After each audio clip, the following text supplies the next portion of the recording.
Hey everybody, thank you for tuning into episode 8 of Vagina Devil Magic, a podcast by me, Lisa Lee Curtis. Thank you for your emails and the input and your ideas for future shows. I think that's great. I've had a few people say, hey, you're going to have guests? Like, I might. I don't know. I don't know what the fuck I'm doing. None of this was really planned, yet I'm here 8 weeks later. Well, technically 9 because I skipped a week when I went to Panama. But people seem to enjoy this shit. I don't get it. You know, I'm not going to kink shame. But, once again, if you are listening to me and going, I'm not enjoying this, well, fucking stop listening to me. Nobody is forcing you to. And if they are, please tell someone because that is just cruel.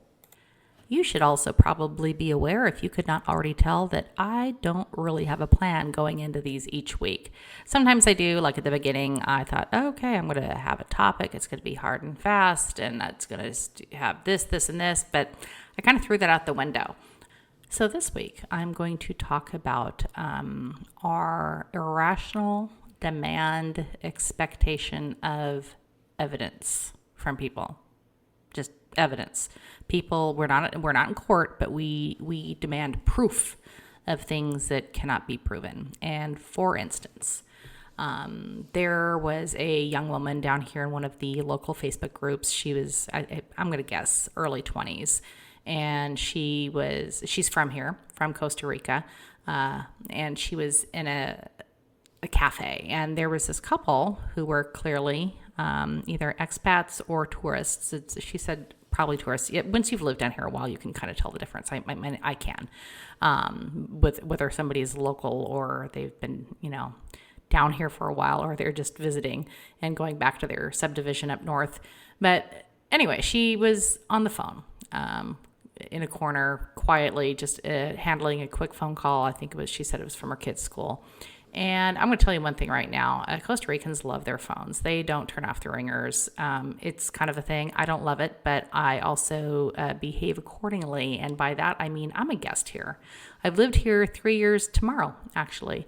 But I still feel like a guest here, and I am absolutely not one of those assholes going to come down here and demand people do it my way. I mean, you see that way too much. It's very weird. I mean, so often I would just want to grab glow-in-the-dark Mayo sapiens who've moved here from the States or from Canada or from somewhere in, Eastern Europe, going, why are you here? If you hate it and you want them to be just like where you're from, you got to stop.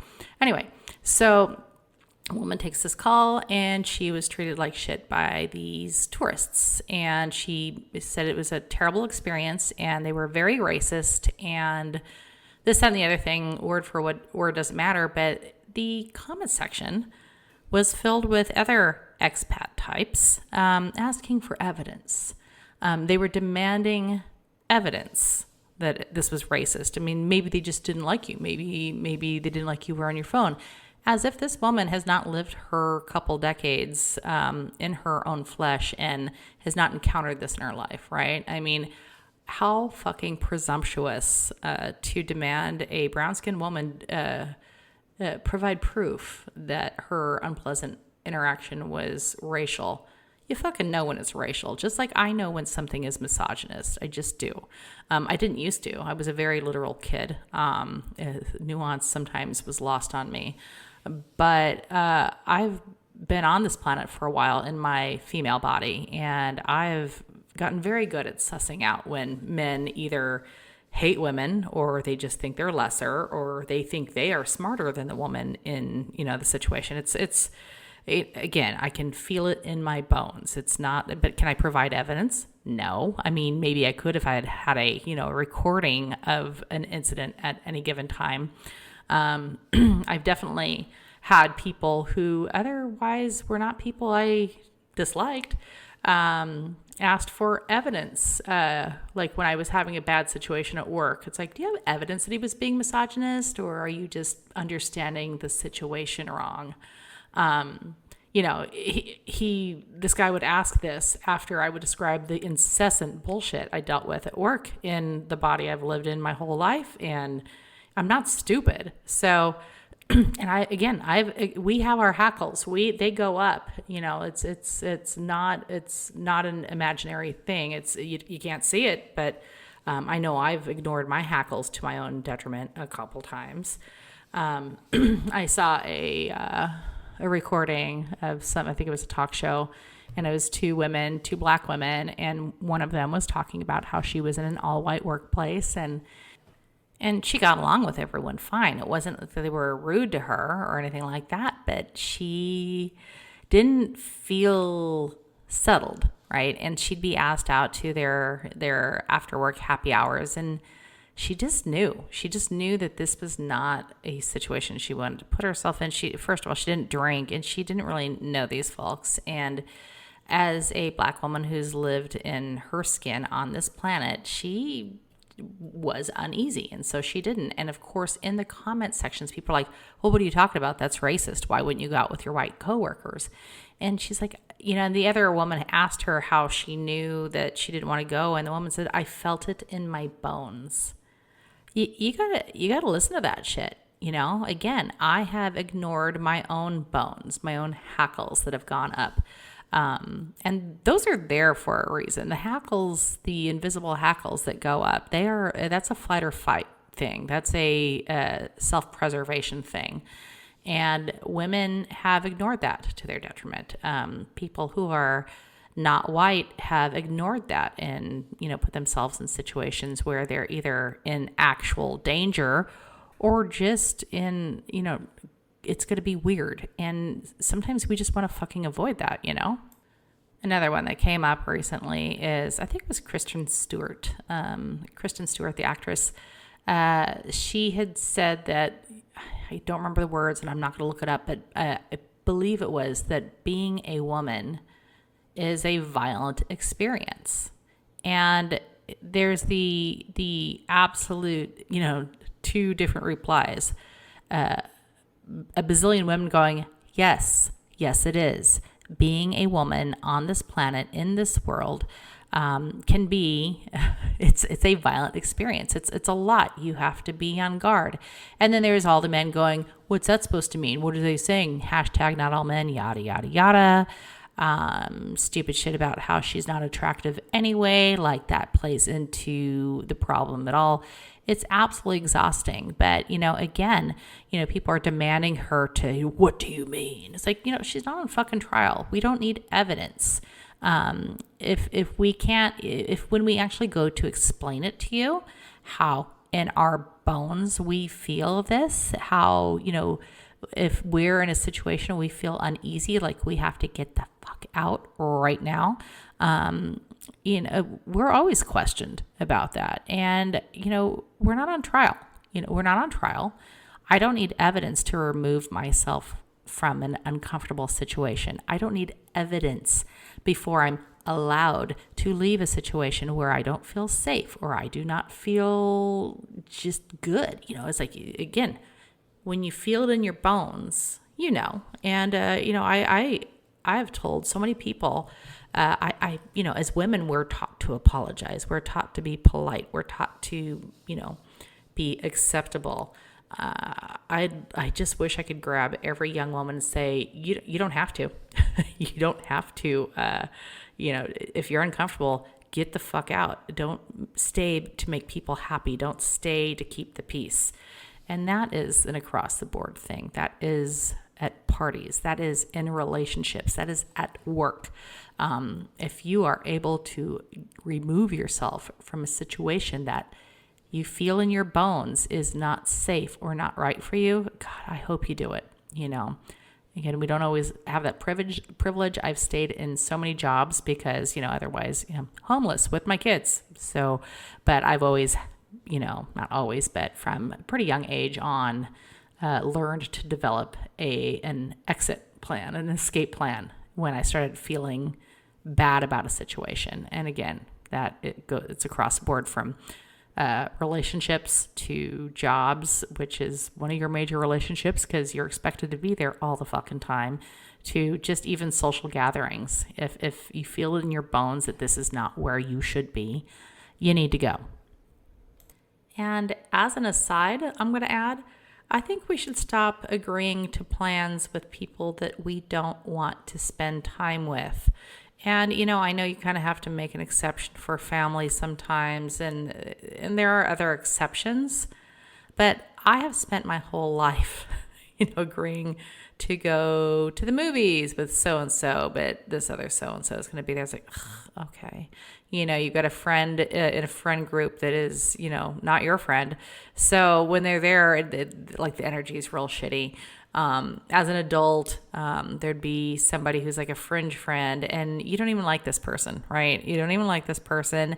They might not be the devil, but they might be an emotional black hole of doom, or just they bug you for some reason. Like there's the whole, chemistry where you like are inexplicably drawn to somebody and it's because of chemistry. There's the reverse of that. There are some people that I cannot really adequately tell you why, but I don't want to be in the same room as that person. And I know that I am that person for other people. That's okay. I've met me. I'm comfortable with this.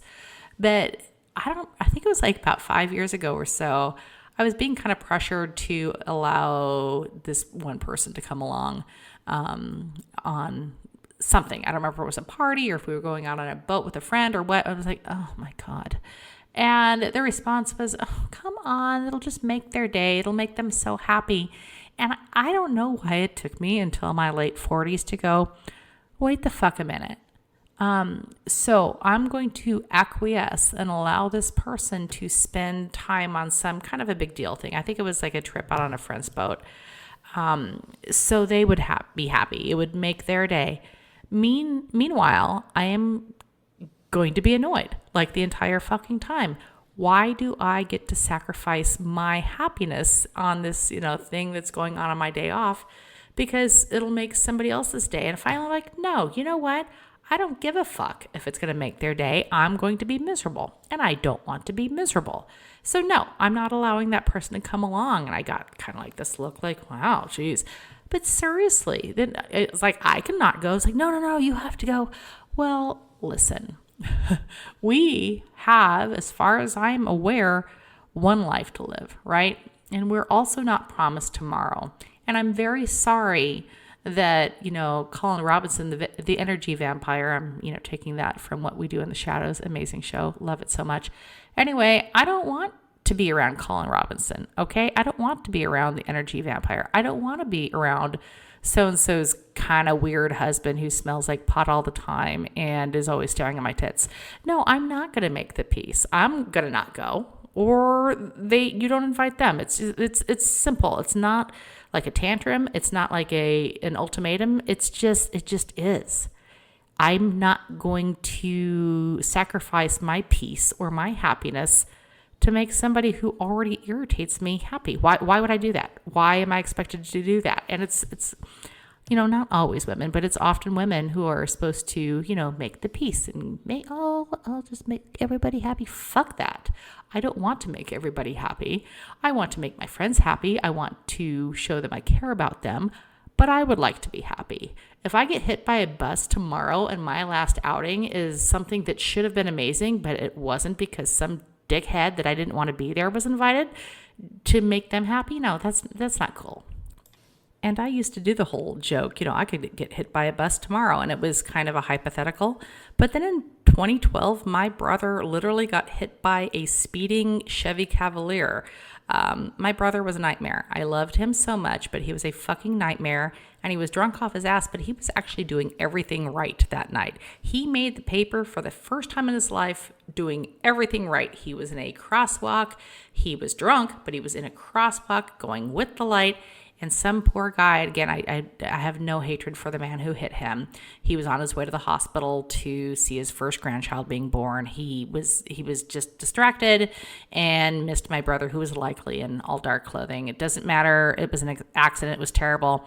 My brother literally got hit by, not a bus, but it may as well have been. He was never the same. He survived because my brother, for a while, I was pretty sure was a cockroach, along with Lemmy and Keith Richards. Well, Keith Richards is still standing and my brother and Lemmy are not.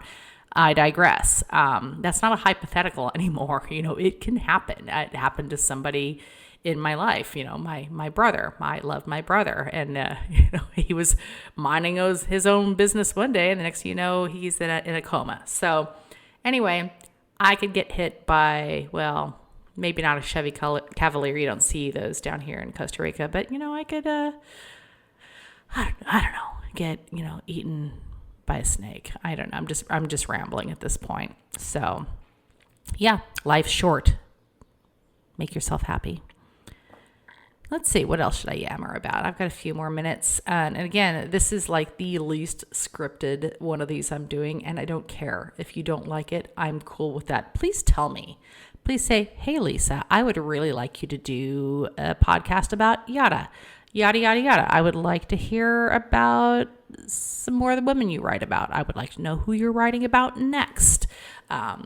Just so you know, I've spent the last 3 days writing about Lorena Bobbitt. And the first response to that from some people is going to be some kind of weird dick chopping joke, which, clearly I get it. But holy cow, her life was something, and her life is something. And she was a victim of a terrible, terrible, terrible fucking man. And she has spent her entire life since she was 23 being the butt of jokes. And she was a rape victim. She was a victim of domestic violence. And I can talk about her. I can talk about all the people I write about if you'd like.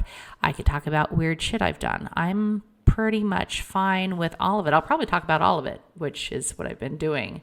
So, 16 minutes in, if you've got something you would like me to talk about, please email me at dearvdm@gmail.com. or vaginadevilmagic@gmail.com or lisaleecurtis@gmail.com. I've got way too many email addresses, but all of those will go to me and catch my attention. So yeah, send me some feedback if you'd like. I might even listen to it.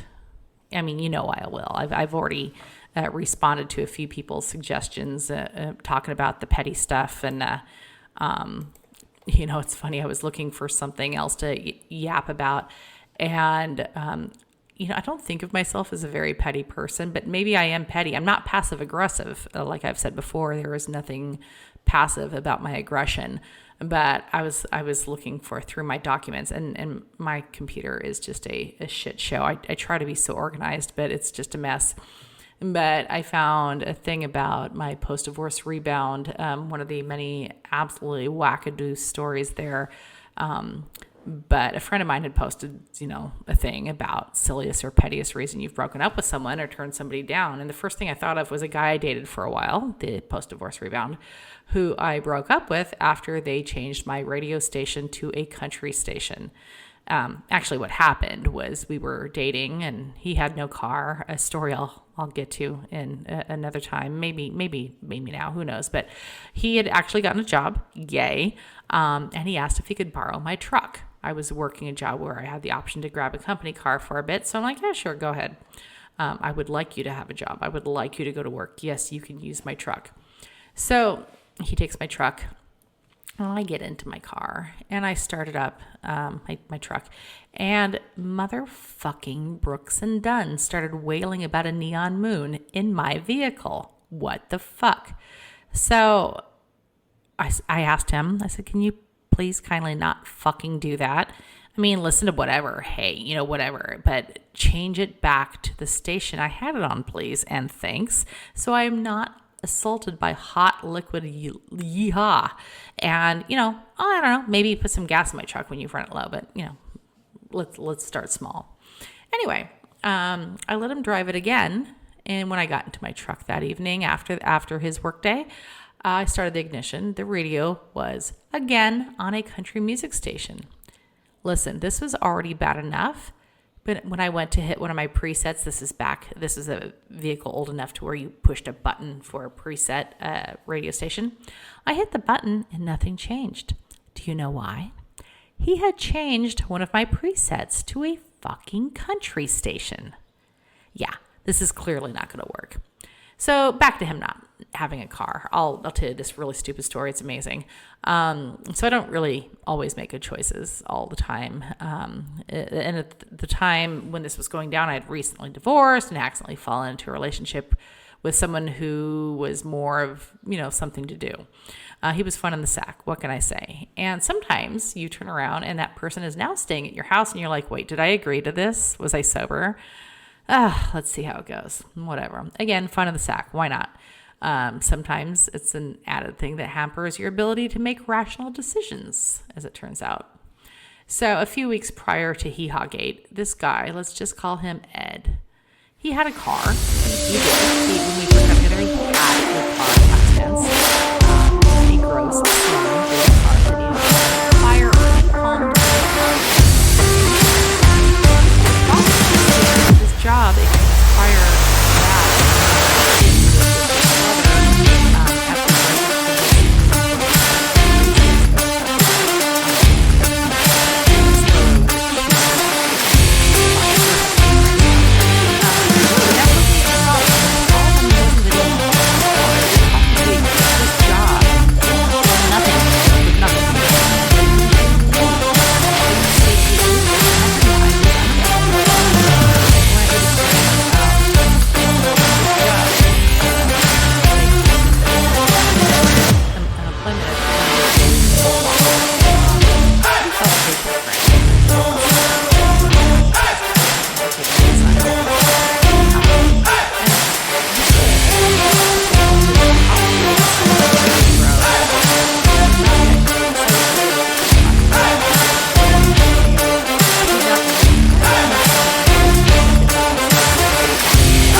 in this family room watching a movie and having a few beers, and then suddenly the dogs start barking. They've got a couple dogs. They've got this giant Rottweiler named Odin, who is adorable, and a insane Basset Hound named Lady.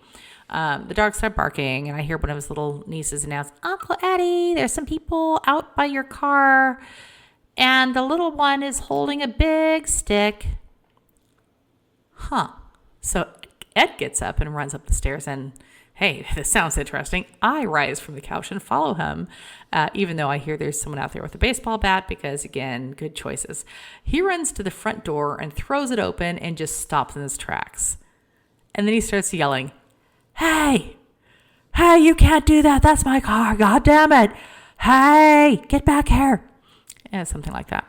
And I walk out the front door in time to see this tiny little woman with long curly dark hair holding a damn Louisville Slugger baseball bat and standing at the rear of the car next to a pile of stuff, all of which turns out to be clothes, books, a Dungeon and Dragon player's handbook, and all the stuff that Ed had been keeping in the trunk, as well as a fuck ton of fast food wrappers.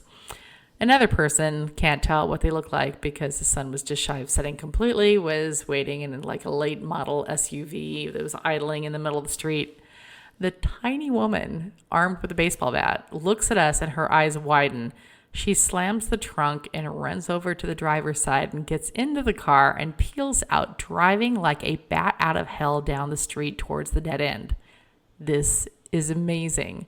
And I'm silently hoping she knows it's a dead end because I don't want her to drive into the slough. But just shy of launching into the swampy body of water, she makes a chaotic U-turn, and as she drives back by the house, she slows down a smidge and yells, "It's not your fucking car, shithead. If you wanted to keep it, you should have made the fucking payments. Consider this car repossessed." And keeping her right hand on the wheel, she flipped in the bird with her left as she accelerates and speeds off into the night. Ed is just standing there with his hands at his side because, what else are you going to fucking do? And Odin, the Rottweiler, big old fucking massive dog, he ambles out the door with a bright orange rubber ball in its mouth and just drops it at Ed's feet, sits down and starts wagging his little stumpy tail, clearly eagerly awaiting Ed's participation in a game of fetch. It bounces a few times and rolls into the grass.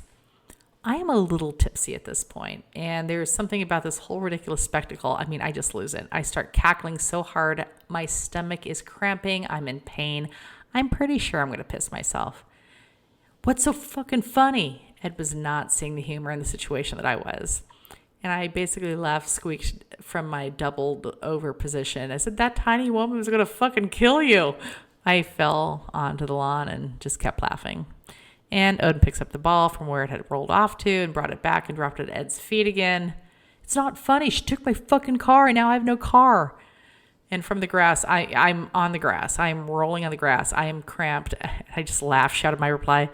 But it's not your fucking car, shithead. Just, parroting what she said. Ed's niece, all of 4 or 5 years old and who had been standing behind us the whole time, chimes in with, and you should have made the fucking payments, Uncle Eddie. I'm officially dead. I am in danger of pissing myself. I don't know how many beers I drank at this point. Ed mumbles something about, I hope you enjoyed the show. I'm going back inside. And he heel toes it around and heads to the house. And his niece follows him, skipping and singing a little song about fucking payments. And I hear Ed shush her as he closed the door behind him.